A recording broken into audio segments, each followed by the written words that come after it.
Hello to all of you in the charity world. I'm guessing you saw the word audit in this video's title and felt just a tiny shiver of trepidation. The word audit does strike fear into a lot of hearts, or if not outright fear, at least a certain reluctance to engage. But before we face that reluctance, there's a few questions we may want to consider. The first one is, what do we mean when we say audit? And then, does that apply to our organization? There are different kinds of audits. For example, various tax departments, like the folks at the Charities Directorate or the GST group, might select an organization for an audit. In that kind of audit, someone from the government examines selected records and determines whether you've been complying with the particular regulations that they're responsible for enforcing.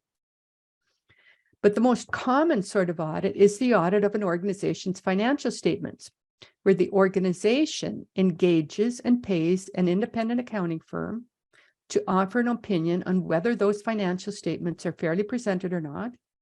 And that is what most people are referring to when they say audit, and that's how we're using the term in this video.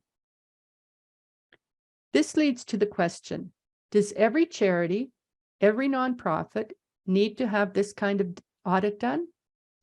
The answer is no. Many charities and nonprofits don't need to have their financial statements audited, which may surprise you.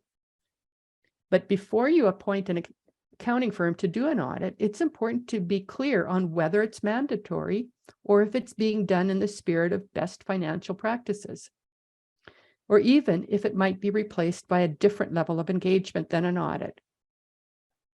So in what circumstances is an audit mandatory? I bet you're excited by now to find out it might not be, but it might. The first thing to consider is under what legislation your organization was created. The Societies Act, the Alberta Companies Act, and the Canada Nonprofit Corporations Act all have different audit requirements. So the first place to look is in your incorporating legislation. How does it use the word audit, and does it have a definition? If your incorporating legislation doesn't mandate an audit, the next document to look at is your bylaws.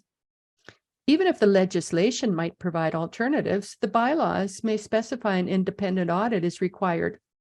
And if that's the case, you likely have no choice.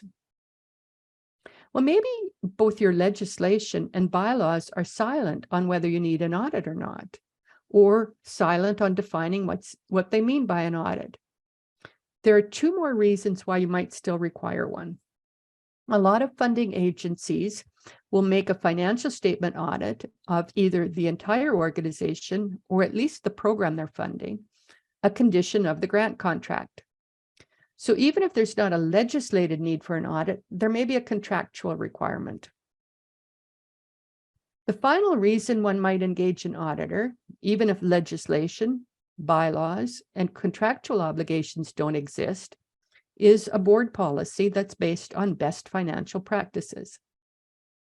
What are best practices for your charity will be affected by your size, where your revenue comes from, how many stakeholders are interested in reading the financial statements, and how complex your financial affairs are.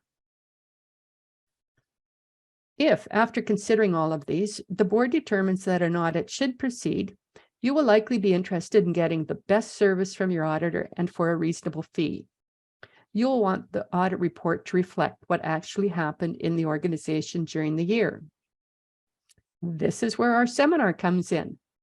Knowing the auditor's expectations in advance and providing them with the information and documents they need in a timely and organized fashion will improve the experience for both the organization itself and the auditor.